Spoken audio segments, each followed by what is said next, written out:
So I'm not a person who likes to sit down and tell you what is right and what is wrong, but with the brand new zombie map Gorod Krovi, there is little to no problems with the map. The landscape is amazing, the perks are pretty good, the weapons, that's something we gotta talk about. Now from my experiences, all the weapons in Black Ops 3 Zombies are very good, yes, even the goddamn Shiva. But there are some weapons, especially in the newer maps, that kinda don't pack a punch. Oh, that was a really bad pun. One of those weapons has to be the Ray Gun Mark III, but before we get into any of this, and before I give you guys my facts and information why I think this gun just isn't that good, just want to say if you guys enjoyed the video, be sure to drop a like on it, just supports me and the channel. Comment down in the comment section below if you agree or disagree, I'm very curious, and subscribe to the channel if you are new to stay up to date with all my zombies content, because I do a lot of zombies content, I do some videos like this, and you don't want to miss out. But let's get straight into this. So when people think Gorod Krovi,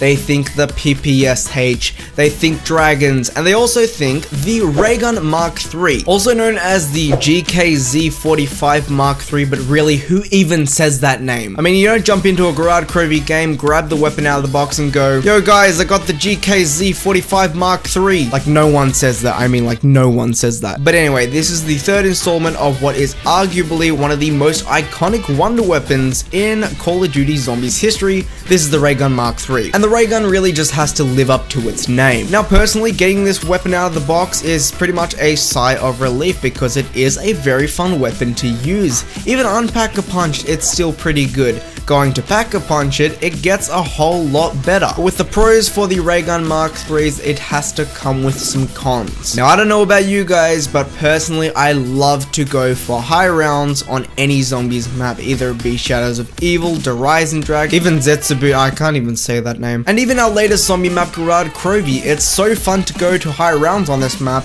as there's just a lot of replayability to the map itself. But the wonder weapon to this map actually isn't a buildable where you have to go around the map and find parts. You have to get this weapon out of the box. There's no way of getting a free version of this. You're gonna need to go to the box and spend 950 points. But every time I grab this weapon out of the box, the first thing I want to go do is just go for an easy high round. Either it be a 50, around 60, around 70, it doesn't matter what round I want to get to. I want to get to a high round with the quote-unquote wonder weapon of the map. But sadly, this is where these guns actually disappoint you. So at round 50, these guns are pretty terrible. I'm using pretty terrible loosely. They're actually just horrible, because all they do is slow the zombies down. At round 60, it doesn't get any better, and at round 70, what's the point of even having these weapons? But I'm not here just to bash on the weapon. There is a point of having these weapons at high rounds. But at high rounds, I wouldn't even call this weapon a wonder weapon. I call this bad boy the safety blanket. The reason why I call this gun the safety blanket is because, if you guys didn't know,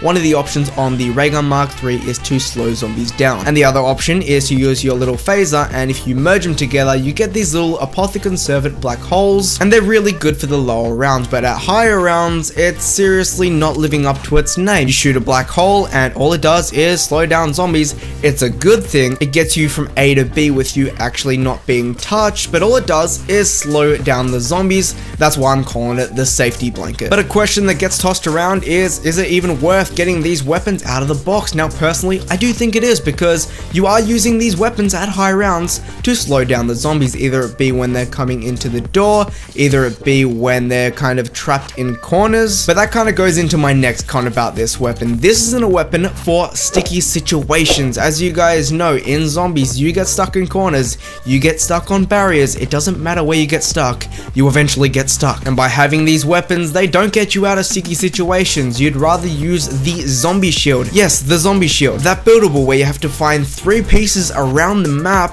and actually go to a build table, build the zombie shield, and that's more powerful than the Ray Gun Mark III at higher rounds. You don't even have to upgrade the zombie shield to make it more powerful than the upgraded Ray Gun Mark III. I quite think that's a bit sad to think about it, that the wonder weapon slows down in damage at higher rounds, but the zombie shield, a buildable, doesn't even stand a chance. But having these weapons isn't a complete waste, and I see a lot of people bagging it saying it doesn't live up to its name, but we've progressed throughout the years in zombies. We started off with no perks and really no pack-a-punch, and now we have all those options. Of course the weapons are gonna lose some damage, but the whole point of this video is the ray guns really aren't that bad, but they're really not that great at the same time. Now, if you were looking for an alternative option that would make your game a whole lot easier and would actually kill zombies, what I suggest is the Gauntlet of Siegfried. This is the specialist weapon. It's pretty easy to go and get,